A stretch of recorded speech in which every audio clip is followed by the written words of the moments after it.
Welcome back to Old School Sports and our Out of the Park Baseball 25 mini-series with the Seattle Mariners. And we are about to get the 2025 season underway.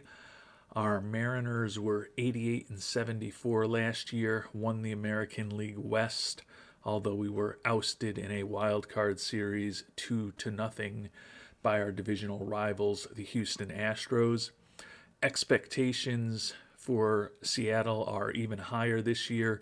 Two very big acquisitions over the offseason. We acquired Juan Soto to be a very important part of our offense. And we also, as a free agent, signed Gleyber Torres, who we've moved to third base and should also be a significant part of our offense. You can see against right-handers, Soto will be hitting third, Torres will be hitting fifth, and between them will be the reigning American League Most Valuable Player, Julio Rodriguez.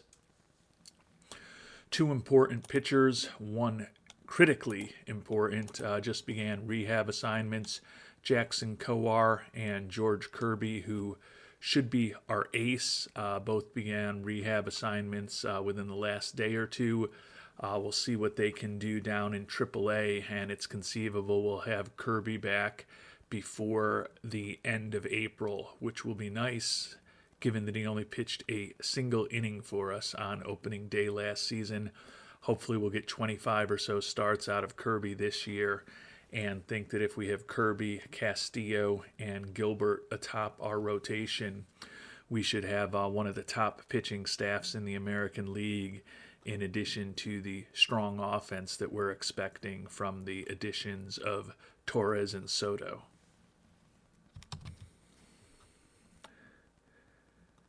And it's been a relatively mediocre start to the season for the Mariners, 4-6 record in our first 10 games. And Juan Soto is going to miss 4 to 5 weeks with a strained thumb. Certainly that is not what we were hoping for. Hopefully we should have him back early May. Might be closer to mid-May by the time it happens. If we can be close to 500 while we're without him, hopefully getting him back and then Kirby back in the not so distant future will set this team up for a better late May into June, and then the All-Star break than perhaps the start that we're having to the season thus far.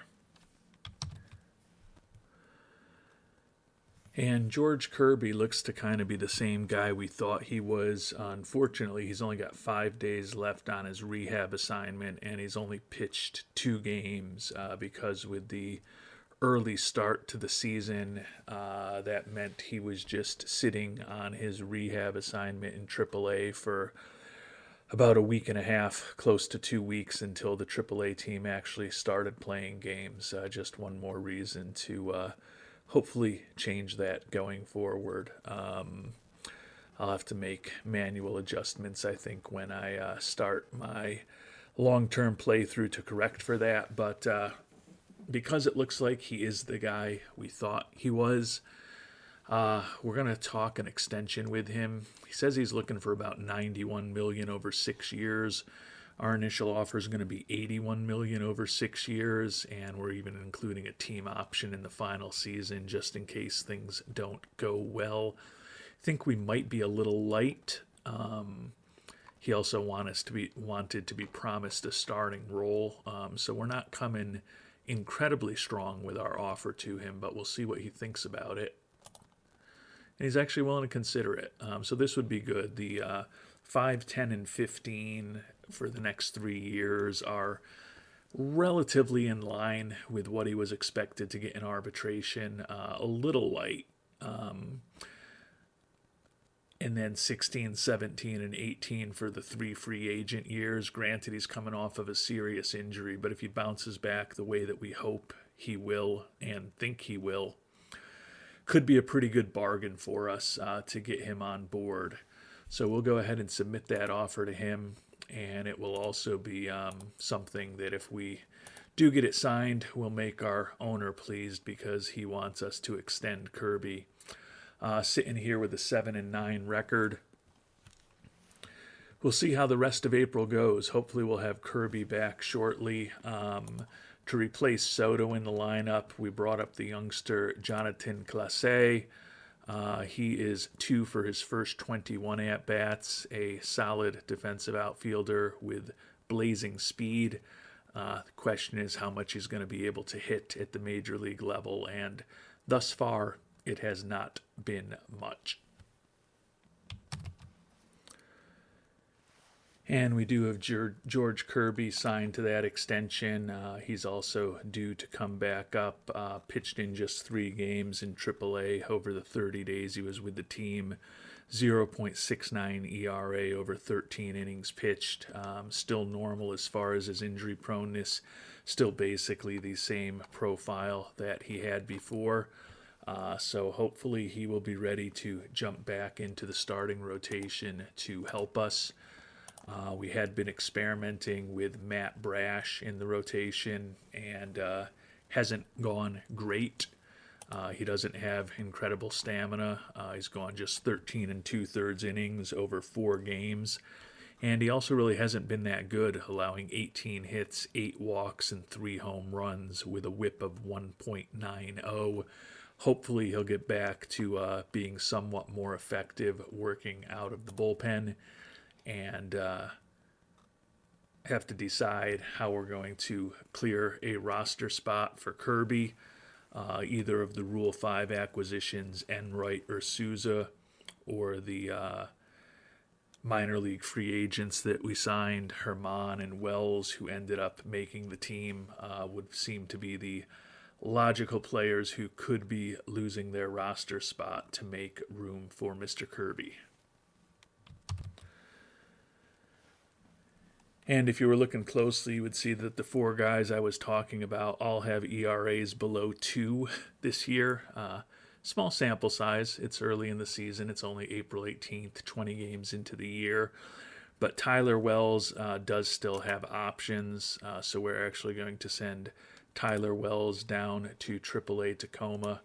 We're going to move Brash into some type of relief role, and that will allow us to, over a year since he last pitched in the majors,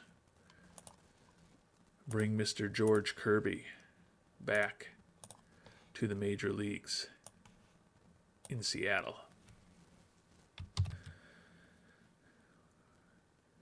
And we've simmed ahead a bit further. The good news here on May 5th is that our Mariners at 20-14 are a game and a half up on the Angels, 3.5 up on the A's, 4 up on the Rangers, and 5 up on the Astros in the AL West, with the best record in the American League, even though the 20-14 mark is certainly not an incredible pace to be winning at. Nobody on our Mariners among the top 3 players as far as the primary categories for league leaders. We do have another injury, this one certainly less serious than Soto, but Dominic Canzone, the corner outfielder / first baseman, going to be out for 6 weeks with a fractured tibia, hitting just .202, 2 homers, 14 ribbies, and 84 at-bats. So he definitely has struggled mightily this year, getting some regular-ish playing time for us.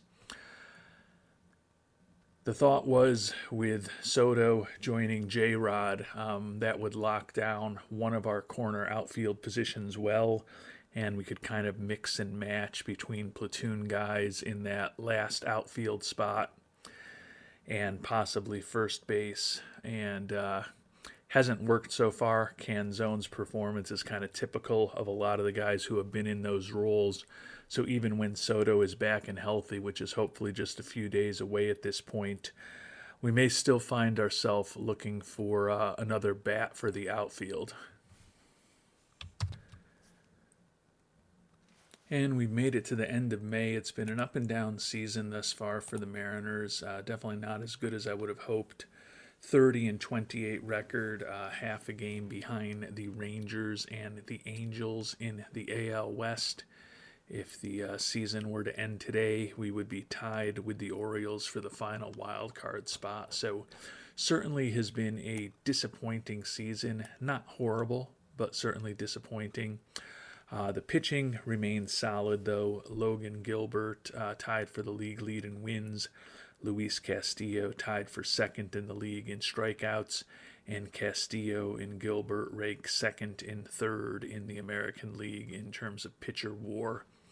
Remember, Gilbert led the AL in pitcher WAR a year ago, despite his 8-8 record. Taking a deeper look at the team statistics, we had a nice 15-10 record in April, but we're a game below 500 in May. We're one game better than Pythagorean expectations, so we are the definition of a mediocre team. Rank 11th in the American League in runs scored and first in runs allowed. So the offense has been incredibly disappointing given how much we invested in trying to improve the offense this offseason. You wouldn't think that an offense that was 11th in runs scored a year ago that added Juan Soto and Gleyber Torres would still be just as bad. And in some ways we're worse, because you can see we're in the last couple teams in many offensive categories in the American League. The pitching has been saving us thus far.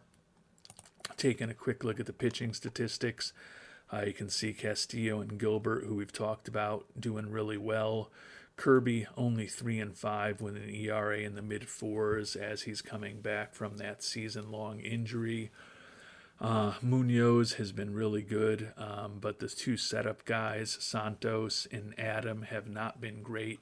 I think it may be time to demote Jason Adam into more of a middle relief role. He's started to lose some velocity off of his pitches here. You can see even end of last season he was throwing in the low to mid 90s. Now he's lucky to touch 90 miles an hour. His stuff moving in the wrong direction, and his performance has not been great this year. Guys like Gabe Spire, who are doing pretty well, and Matt Brash, who has settled in well since he got off of, since he moved from the rotation into the bullpen, and then he did have a brief spot on the IL that he's now recovered from, and he's been pitching better as a reliever. So we've got some potential changes to make right there. Take a quick look at the two new additions or the two key new additions, and one of them we're not going to see here because he's on the IL right now. Gleyber Torres had been dealing with a quad strain for a long time, which wasn't a huge impact, but then he also had a concussion, so we put him on the IL. Fortunately, he's recovered from the concussion, still dealing with the quad strain though, but he can play through that, so in 2 days we'll be able to take him off the IL. He's hitting just .239 with 4 homers and 25 ribbies and 180 at-bats. Has been a below-average offensive player for us thus far this season. And Juan Soto in limited action is not having a vintage Juan Soto year. The average is .257. Does have 5 homers and 15 ribbies and 109 at-bats. The thing that he is doing that he always does is walking 24 walks in 32 games, so his on-base percentage is .382. Still put up a 129 WRC+, but given what he's done over the course of his career, it has to be considered a bit of a disappointing slow start in Seattle a year after he led the American League with 50 home runs and finished second in the voting for MVP. So hopefully we'll get more from him going forward. J-Rod following up his MVP year with a year that's also not quite as good as a year ago. Batting averages dipped almost 30 points to .280, and he's got 8 homers, 29 ribbies, and 175 at-bats. The 127 WRC plus is fine, but it's 30 points below where it was a year ago when he was the AL MVP. So